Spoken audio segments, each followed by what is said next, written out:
Hola, ¿qué tal? Soy Manu, bienvenidos a un nuevo video. Hoy platicaremos acerca de la historia natural del SARS-CoV-2, COVID-19. Comencemos. SARS-CoV-2 es un beta-coronavirus que recientemente atormentó a la población mundial. La pandemia de COVID-19 ha quedado marcada para la historia. Su gran capacidad de transmisión, sus temibles variantes y todas las vidas humanas que afectó le han llevado a ser un parteaguas en la vida de toda persona, ya que sacudió al mundo entero a niveles estratosféricos. Dado el impacto que este virus ha tenido en el ser humano, es fundamental analizarlo y conocerlo a detalle, por lo que en este video desarrollaremos su historia natural. Comprender la historia natural de una enfermedad es un requisito relevante en la planificación de intervenciones epidemiológicas, clínicas, farmacéuticas y sociales, cuando nos enfrentamos a alguna amenaza para la salud. La historia natural de la enfermedad revisa la progresión de una enfermedad en un individuo a lo largo del tiempo y, por ende, su evolución y resultado. Es por ello que, basándonos en el modelo de Levy y Clark, la historia natural de la enfermedad se desarrolla de la siguiente forma. Diremos que en tres partes, en un periodo prepatogénico, un periodo patogénico y, por último, en un resultado. En cuanto al periodo prepatogénico, tenemos una interacción y un equilibrio de la tríada ecológica. La tríada ecológica es el huésped, el agente causal y el ambiente. En cuanto al huésped, veremos que respecto a la enfermedad de COVID-19 es cualquier ser humano expuesto al virus, y los factores de riesgo que incrementan la gravedad de los síntomas son edad avanzada, problemas pulmonares, cardiopatía, afecciones del sistema nervioso, diabetes, obesidad, cáncer, trastornos sanguíneos, enfermedad renal, sistema inmunitario debilitado, entre otros. Respecto al agente causal, en este caso es el SARS-CoV-2, coronavirus del síndrome respiratorio agudo grave 2. Y en cuanto al ambiente, tenemos que se daría una aglomeración, un hacinamiento o una exposición a carga viral, ya sea por contacto con ojos, nariz o boca.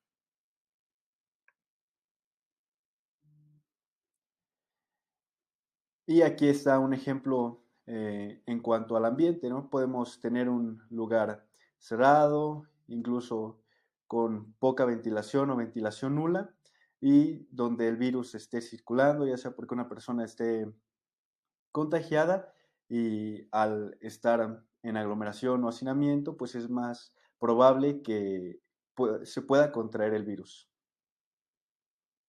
En la segunda parte de la historia natural de la enfermedad tenemos al periodo patogénico. Aquí la triada ecológica entrará en un desequilibrio, donde el agente causal será capaz de afectar al huésped. Este es un proceso en el que el agente causal de la enfermedad se instala en el organismo del huésped y altera su funcionamiento. Este periodo inicia con una exposición por parte de un huésped susceptible a una carga viral suficiente y se da con la acumulación de factores ambientales necesarios.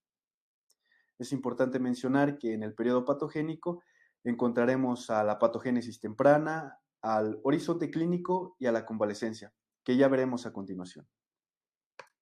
Primero, en cuanto a la patogénesis temprana, también conocida como horizonte subclínico, aquí el virus entra al huésped y hay cambios patológicos y algunos síntomas no tan específicos. Es aquí donde se da el periodo de incubación del virus. Existen diversas estimaciones acerca del periodo de incubación del SARS-CoV-2. Las más aceptadas mantienen, por un lado, que este oscila entre 4 a 5.1 días, mientras que otras, de manera más general, estiman el periodo de incubación entre 1 y 14 días, con una mediana de 5 a 7 días. Horizonte clínico. Este se dividirá en enfermedad inicial y en enfermedad avanzada. Veremos que en el horizonte clínico, la aparición de los síntomas marca la transición de la enfermedad subclínica a la clínica. En cuanto a la enfermedad inicial, veremos signos y síntomas inespecíficos. ¿Qué quiere decir esto? Que no por tener algunos de los signos o síntomas significará que ya tenemos la enfermedad, pero sí es una cuestión de alarma. Veremos que luego de la incubación del SARS-CoV-2 se tendrá una prueba PCR positiva y la severidad clínica del COVID-19 se dividirá en 5 grupos: asintomática, leve, moderada, severa y crítica, de los cuales en la enfermedad inicial tenemos 2 grupos: asintomático y leve. En el asintomático, pues no hay manifestaciones clínicas aparentes, pero sí hay una prueba PCR positiva. Y en el aspecto de una manifestación clínica leve, los síntomas que se presentan son relacionados al tracto respiratorio, hay fiebre, malestar general, tos, dolor de cabeza. Puede haber síntomas gastrointestinales como diarrea. Después, en la enfermedad avanzada, veremos que hay síntomas específicos y o característicos de la enfermedad. Y tenemos las manifestaciones clínicas moderadas, severa y el estado crítico. En cuanto a la moderada, veremos que hay signos de neumonía y cambios imagenológicos. Respecto a la severa, veremos que eh, el paciente tendrá disnea o dificultad para respirar, una frecuencia respiratoria mayor o igual a 30 respiraciones por minuto, una saturación de oxígeno menor o igual a 93%, esto en reposo, y lesiones imagenológicas evidentes. Y en cuanto a una manifestación crítica, veremos que hay una progresión rápida de la enfermedad. Esto aunado a fallo respiratorio, a una necesidad de ventilación mecánica e incluso a shock o fallo multiorgánico. Por último, en el periodo patogénico, en la subdivisión del horizonte clínico, encontramos a la convalecencia, la cual es el tiempo en el que vamos a notar hacia dónde será el destino de la enfermedad en el paciente. Esto dependerá de si hay tratamiento, del tipo de tratamiento y qué tan efectivo es. Veremos pues que la convalecencia en personas asintomáticas o con manifestaciones clínicas leves, el tiempo de recuperación puede ser de 15 días aproximadamente. Por otro lado, en pacientes con manifestación clínica moderada o severa, una recuperación se puede dar dentro de 2 a 3 semanas. Y por último, en cuanto a los pacientes en estado crítico, la convalecencia puede tomar incluso más de 4 semanas. La última parte de la historia natural de la enfermedad es el resultado. Aquí encontraremos que el resultado de COVID-19 dependerá de su severidad clínica. Tenemos 4 opciones posibles: recuperación, secuelas, un estado crónico y, más lamentable, la muerte. En primer lugar, en cuanto a la recuperación, esta es viable sobre todo si la severidad clínica fue asintomática, leve o incluso moderada, y puede ser una recuperación total.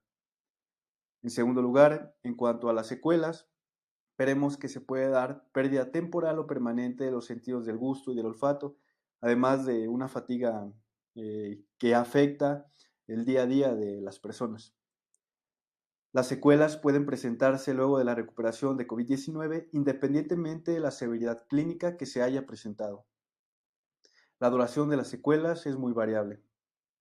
En tercer lugar, respecto al estado crónico, el SARS-CoV-2 puede provocar daños en múltiples órganos, como pulmones, riñones, piel, cerebro y sistema cardiovascular, además de causar inflamación y problemas en el sistema inmunitario. Se desconoce la duración del estado crónico. Por último, el cuarto posible resultado es la muerte. En caso de que la severidad clínica sea crítica, las probabilidades de que el paciente fallezca son lamentablemente muy altas. Hemos visto que desarrollar la historia natural de una enfermedad es un ejercicio analítico y de investigación sumamente útil, ya que por medio de este estudio metódico conocemos a detalle la dinámica de una enfermedad, en este caso COVID-19, y por ende somos más capaces de hacerle frente, prevenirla o incluso llegar a disminuir sus efectos. Y a modo de conclusión te muestro un cuadro de la historia natural de COVID-19 en el que desglosamos de manera muy resumida las tres partes de la historia natural de la enfermedad: periodo prepatogénico, periodo patogénico y resultado. Espero sea una herramienta útil para poder abstraer de manera más pedagógica la información de este video. Gracias por tu atención, te pido me ayudes a suscribirte al canal, darle like al video y compartirlo en tus redes sociales, grupos de WhatsApp, etc. Y así juntos difundamos el conocimiento. Gracias y hasta la próxima.